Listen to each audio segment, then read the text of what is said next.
Hello and welcome to Women in Retail Talks, the podcast where C-suite executive women in the retail space share their stories of professional growth, leadership development, personal journeys, and more. I'm Christina Stidham, Digital Content Director at Women in Retail Leadership Circle, a membership-based community of executive women at leading retailers and brands. This bonus episode of Women in Retail Talks features part of an interview with one of Women in Retail Leadership Circle's 2023 Top Women in Retail honorees, Shawn Outler. Shawn Outler is Chief Diversity, Equity, and Inclusion Officer at Macy's, one of America's premier retailers. You can learn more about Shawn and read interviews with all of our honorees by downloading the 2023 Top Women in Retail report. Go to womeninretail.com or click the link in the show notes of this episode. Listen in as Women in Retail Leadership Circle co-founder Melissa Campanelli chats with Shawn about her experience being named one of the first Chief Diversity Officers in the retail industry, how she helps people of color prepare for executive leadership roles, the DE&I initiatives that she's most proud of, and more. Shawn, you were one of the first people in the retail industry to be named a Chief Diversity Officer. I believe it was in 2019. Why do you think Macy's had the foresight to create the position, and what led you to take the role? As you know, diversity and inclusion is ever evolving, and we at Macy's have been on the same journey. In the early 2000s, we were concentrating on compliance and representation. In the mid-2000s, we launched the workshop at Macy's, which is a 4.5-day vendor development program created to educate and prepare diverse retail vendors in the industry. In 2018, we officially launched the Diversity and Inclusion Center of Excellence, with an enterprise-wide vision and mission. We decided to put some real teeth and rigor behind our efforts, and developed a holistic strategy with clear goals and KPIs. The real idea was that we could take meaningful action, improve, and lead in the DEI space. I was inspired to take on the challenge. I saw it as a unique opportunity to connect and inspire our entire organization to become a best-in-class organization in the world of DEI. And that was not only viewed as a shining example for other companies in retail to emulate, but to create a great place to work and shop and partner. My hope was to inspire every colleague to see themselves in our work and understand that we could be the best if we all think, acted, and operated with an understanding of our individual role in helping us build our DEI vision and becoming a very inclusive company. I also saw this as a great opportunity to significantly shape the organization's culture and business, as well as how we show up in the world. In your role, you have forged a bold blueprint for diversity, equity, and inclusion in the fashion industry. Can you walk us through some of the initiatives you launched since you started that you're most proud of? I know that one of the things you did was overhaul your strategy to establish better representation of gender, ethnicity, age, size, and disabled person in your advertising. You push for more diversity at the senior director level and a more diverse supply chain. So can you kind of talk about some of those things and maybe others that you're proud of? Yeah, we believe every colleague has a role to play in creating an inclusive and diverse company and organization and really advancing our strategy. 3 years ago, we committed to diversifying our leadership. Our company overall is incredibly diverse, but we had an opportunity at the Director Plus level. So we built a plan. We established a goal to achieve 30% ethnic diversity at the director level and above. One of our tools to stem our mid-career attrition, which we identified as an opportunity through analysis of our data, was to launch a program called Mosaic, which is really focused on developing diverse, self-identified diverse managers and directors as top performers and really help them get ready for senior and leadership roles within our organization. We also know that D&I is integral to our enterprise priorities, and ethnic representation, this goal of 30%, represents half of our culture index. So it's a key metric fueling our short-term incentives. So that's really important. We also see that our ERGs have become incredibly important to our organization. As you know, there's been a number of societal issues taking place over the last few years, from the murder of Black individuals to anti-Semitism, what happened in Buffalo as well as Uvalde. Our ERGs have been really important in terms of really pulling together and hosting crucial conversations on all of these topics.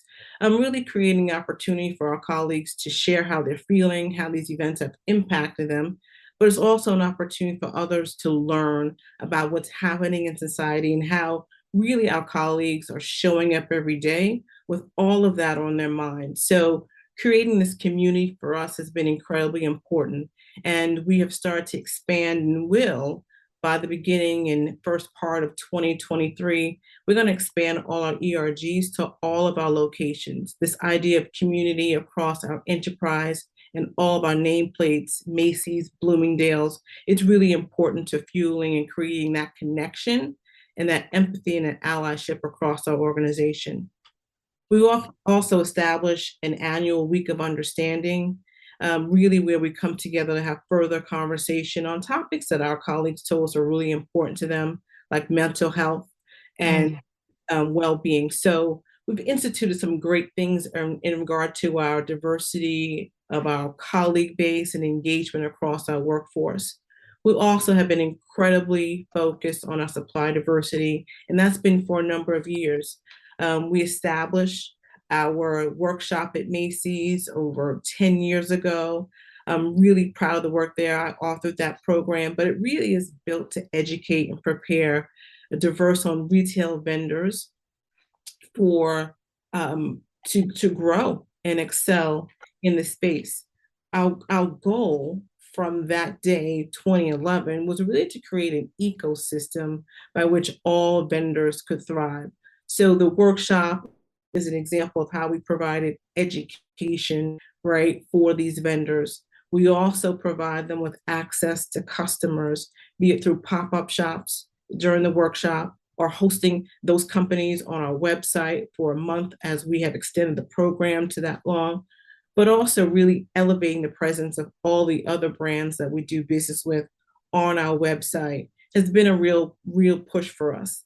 The last leg of this ecosystem is around access to capital. And we all know that there's so many barriers to entry for these companies who are coming from underrepresented communities. We know they're underfunded and undersupported. So we just launched about a month ago, Spur Pathways, which I'm really excited about, really proud of, but it's a fund focused on really a program initiative that's really focused on providing access to capital and really mentorship to a number of vendors who are underfunded and underrepresented.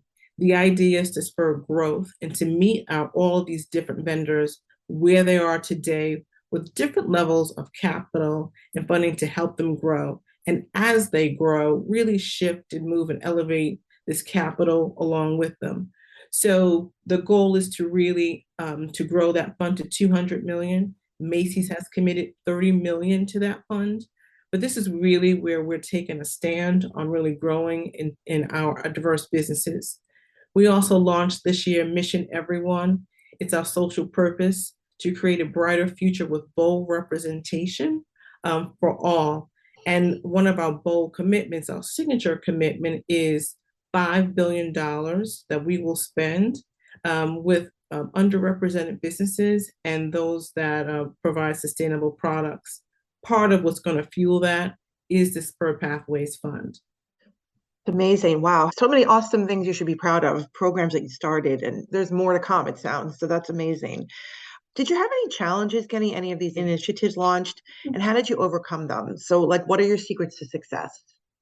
Listen, this work overall is incredibly challenging. When you think about changing systems and processes that have been in place for years and providing equity through new ways of working every day, it's a challenge. So what I've really been focused on is providing clear messaging and language that everyone across our organization can really align to and see themselves being a part of. I want everybody, and I went back and looked at this. I really wanted every colleague to understand their role and to think about how they could advance this work and what it means for them. It also means that our colleagues can show up every day and be themselves, right? Give them an opportunity to do that, but in line with that, really help them understand their role. So when I think about the customer pillar of our strategy and the idea that we want to welcome, respect, and accept everyone, every colleague throughout our organization understands their part. So, that simple language really is clear, but getting there and doing the work may not be as easy. But I think everyone, and I hope we have really built a plan and a strategy that everyone can get behind. I see the efforts and I see the progress that we're making, but systems change and any sort of change really takes time, and you've just got to keep at it. And we've been at it for a while, and I'm really proud of where we are today. So I have heard that outside of Macy's, you help people of color prepare for executive leadership roles through your nonprofit Black Retail Action Group. So interesting. Can you tell us a little bit more about that? How does that work? And did you found it? And can you just tell us about it? Yeah, so I'll tell you my personal story and my history. I've always wanted to be a part of the retail industry since I was a teenager. Although I've worked retail jobs throughout my education and out my years in school, I joined the corporate ranks without knowing how to navigate.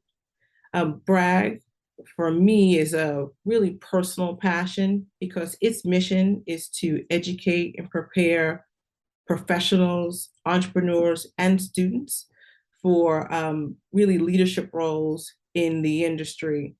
And my goal as being a part of Bragg, and I've been a long-standing board member since 2001 and co-president for the last 6 years, my goal is really to be an example, to really show and demonstrate by my efforts in the industry and by what I do for, to represent others who look like me.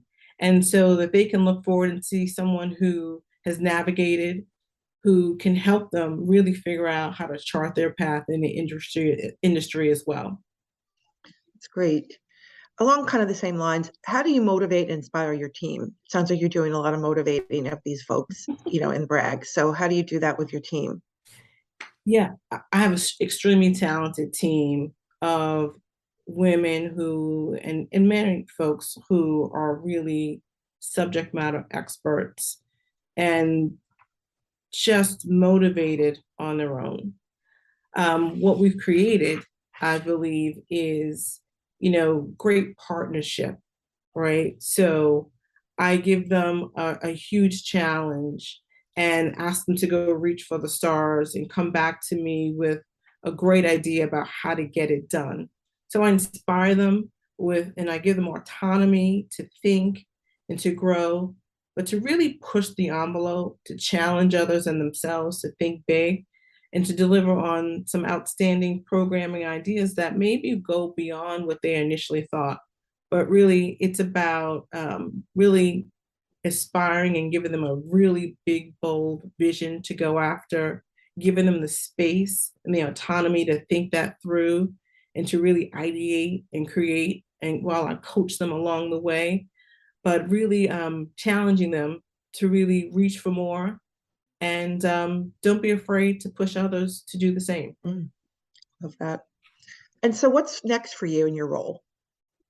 So as I mentioned earlier, this year we launched our mission, everyone, our bold strategy and social purpose. We've got some real great commitments out there. The 30% ethnic representation is part of that. The $5 billion spend with underrepresented and sustainable companies and products are part of that. My mission and my goal right now, and for me, is to really deliver on those commitments, inspire our organization, every single individual to really do the same. Our goal is to really be the best. We want to lead in this space, but part of that's going to be, and a huge part of that's going to be us delivering on those commitments and those goals and creating a culture, an environment where everyone can thrive, be their best, but where we're making incredible impact, not only in our business and in our organization, but also in the communities where we operate as well.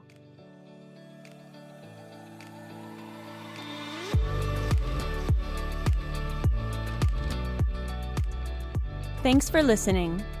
You can learn more about Shawn and read interviews with all of our honorees by downloading the 2023 Top Women in Retail report. Go to womeninretail.com or click the link in the show notes of this episode. For more information on this podcast, please check out our podcast channel page at womeninretail.com/podcast for show notes. Women in Retail Talks is available on Apple Podcasts, Google Podcasts, Stitcher, and Spotify. Make sure to subscribe on our podcast channel page as well. If you've enjoyed this episode, please take a few moments to rate and review. To learn more about women in retail and become a member of this amazing community, visit womeninretail.com. Thanks, and until next time, this has been Women in Retail Talks.